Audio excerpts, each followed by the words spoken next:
Même si vous mourrez, vous ressusciterez. Alors je ne suis pas fondé sur le sang d'un enfant.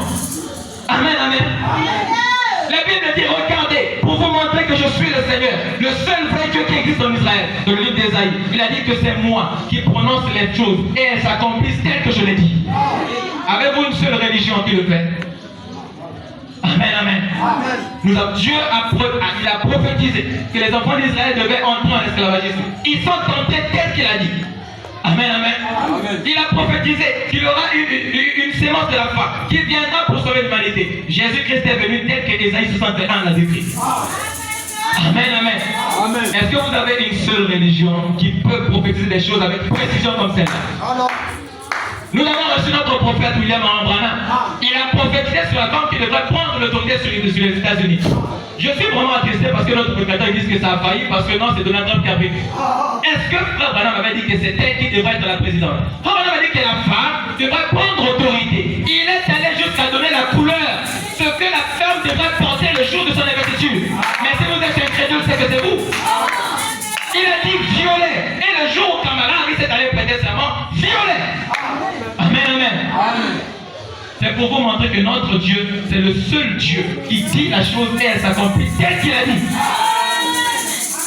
Toutes ces religions, leurs fondateurs sont morts et ils sont restés plus qu'avec du bruit. Mais nous marchons avec une religion qui accomplit ce qu'elle dit. Amen, amen. Allez partout le monde, prêchez la bonne nouvelle. Les malades seront guéris. Les malades ont été guéris. Les malades sont guéris maintenant. Les malades seront toujours guéris. Amen, amen. Montrez-moi une seule de ces choses. Ce sont les gens qui ne veulent pas venir à Dieu. Amen, amen. En Dieu, nous avons toutes choses. Je vous ai dit que si vous voulez réussir, il faut commencer par une base solide. Amen. Donc, toutes choses. Si avant que la terre n'existe, avant que les arbres ne puissent se tenir fermes, il avait besoin de la parole de Dieu. Et sans elle, tout sera à l'inverse. Alors, c'est ainsi aussi dans notre vie spirituelle. De la même manière que Dieu a créé le physique, Dieu est venu recréer le monde spirituel de l'épouse. Et pour la création de l'épouse, il commence par la parole. Amen, amen. Et voilà pourquoi j'ai toujours dit que c'est le seul identifiant d'une véritable église. Amen. C'est la parole. Parce que toutes les autres peuvent être falsifiées. Mais celui qui reste dans la mesure où la parole de Dieu déclare des choses et qu'il annonce telle que la parole a dit, c'est celle-là qui est une véritable église. Amen. Amen, amen. Les gens disent que nous avons besoin des dons. Écoutez, vous avez besoin des dons, vous voulez quoi? Que quelqu'un vienne de l'extérieur et qu'il entre ici. Donc toi là, tu ne peux pas avoir des dons. Pourquoi tu n'en as pas? Il y a quelque chose, les dons ne viennent pas au hasard. Nous allons vérifier avec vous dans le livre de Actes chapitre 2, n'est-ce pas? Bon, je n'ai pas le temps. Mais qui a déjà lu Actes chapitre 2? Bon, lisons ensemble alors. Actes chapitre 2.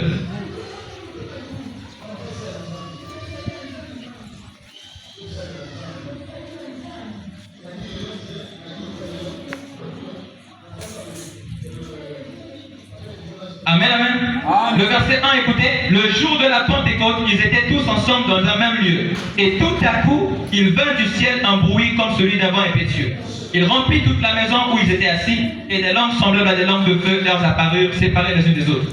Ils furent tous remplis du Saint-Esprit et se mirent à parler en d'autres langues, selon que l'Esprit leur ordonnait de s'exprimer. Est-ce que vous croyez que c'est la vérité? Amen. Mais savez-vous que cette chose que vous venez de voir est la conséquence de l'obéissance à la parole de Dieu? Il y avait eu quelque chose qui avait été dit à ces disciples-là. Et s'ils ne respectaient pas cela, tout cela ne devrait pas s'accomplir. Amen. Le Sauveur, avant d'aller au ciel, il les a dit, moi je vais aller vers le Père. Il dit, mais vous devrez être où? À Jérusalem. Précisément où? Dans la chambre haute. Il dit, ne vous déplacez pas jusqu'à ce que le consolateur promis vienne sur vous.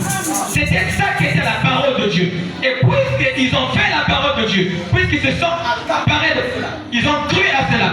Voilà, il devrait avoir des doutes certains jours. Amen. Parce que le prophète a dit que ce n'était pas une seule journée. Ils ont passé aux environs 50 jours là, en train de prier. Amen. Mais puisqu'ils ont la parole de Dieu, Dieu a pourvu un moyen de les donner le Saint-Esprit. Cela veut dire que si vous avez besoin des dons de l'église, si vous voulez que les dons opèrent, ça doit commencer quelque part. Et moi, je ne vois pas ce quelque part si ce n'est pas la parole de Dieu. Amen. Vous voulez que les dons se manifestent en vous? Eh bien, Dieu a dit que chaque personne remplie de Saint-Esprit a automatiquement un don. Alors, si elle ne se manifeste pas, ça veut dire qu'il y a un déficit de la part. Amen. Nous ne sommes pas suffisamment nourris de la parole de Dieu. Et si nous sommes sincères en nous-mêmes, nous allons voir que lorsque nous rentrons à la maison, nous n'avons même pas le temps pour vérifier la parole de Dieu. Nous sommes là en train de faire des ménages, nous sommes là en train de travailler, en train de se préparer. Ah, je dois me reposer parce que demain la routine commence. Personne ne prend le temps de réviser la parole de Dieu. Personne ne prend le temps de le lire. Personne ne prend le temps de mémoriser. C'est comme si mémoriser la parole de Dieu était un péché. Ce n'est pas un péché. La Bible dit que ce livre de la loi soit ici et ici. Amen. Tu ne peux pas garder quelque chose dans ton cœur si tu ne la connais pas d'abord dans ta tête. Amen. Si vous mémorisez la parole de Dieu, si vous la lisez nuit et jour, la Bible a été claire dans Jésus chapitre 1. Il a dit que si tu le fais nuit et jour, en agissant conformément à ce qui est écrit dans cette parole, il dit que tout ce que tu feras, alors tout ce que tu feras, tu le réussiras. Est-ce que tu le crois? Non, non, non. Est-ce que tu crois? La Bible est claire là-dessus. Il n'a pas dit que non, si tu la révises, alors je te donnerai la victoire, seulement la victoire contre tes ennemis. Non. Il a dit tout ce que tu feras, tu vas réussir. Bon, si je me tiens devant une personne qui me dit que je fais des choses et que ces choses ne réussissent pas, à votre avis, conformément à ce verset, je dois le reprendre quoi? Tu n'agis pas conformément à ce qui est écrit, n'est-ce pas? Parce qu'ici, il faut choisir entre Dieu et l'homme qui a failli, sachant que Dieu ne peut pas faillir. Donc, c'est l'homme qui faillit toujours. Amen, amen. Il y a des gens qui étaient pauvres, mais comme ils ont cru à la parole de Dieu, ils se sont imprégnés de cela. Ils ont accaparé les promesses de Dieu. Ils sont devenus des grands hommes. Amen, amen. Joseph, s'il est arrivé à être roi, c'est parce qu'il avait cru en la parole de Dieu. Ils sont nés à propos. Il est passé par des moments difficiles, bien sûr. Mais il a tenu ferme à cela. Amen, amen. Cet homme aurait pu coucher avec la femme de Potiphar, ça s'arrêterait là. Mais s'il n'a pas couché avec la femme de Potiphar, c'est à cause de la parole de Dieu. Amen, amen. Donc c'est celle-là qui lui a conduit. Quel est l'autre autre leader que vous connaissez dans la Bible qui a eu à faire des exploits sans la parole de Dieu? Amen. Gédéon a eu assez de foi, c'est parce qu'il s'est rappelé de ce que Dieu avait fait avec Josué. Amen. L'aveugle Bartimée, Frère Branham me dit, il dit qu'avant qu'il ne puisse obtenir sa délivrance, il s'est assis sur une pierre. Frère Branham dit que la pierre, c'est le témoignage. Et il s'est rappelé du témoignage. Quel témoignage? Il dit que lorsque Josué était là-bas, devant la muraille, amen, de Canaan, la muraille s'est écroulée. Alors, parmi les pierres qui étaient restées lors de l'écroulement de la muraille, cette pierre, là où il était assis, c'était les pierres qui étaient restées. Et quand il a vu cette pierre, il a dit, cette pierre, ça représente la muraille qui était tombée devant le Dieu tout-puissant d'Israël. Il s'est rappelé de ce que Dieu a fait. Si vous avez la parole de Dieu, vous avez tout. Est-ce que vous le croyez?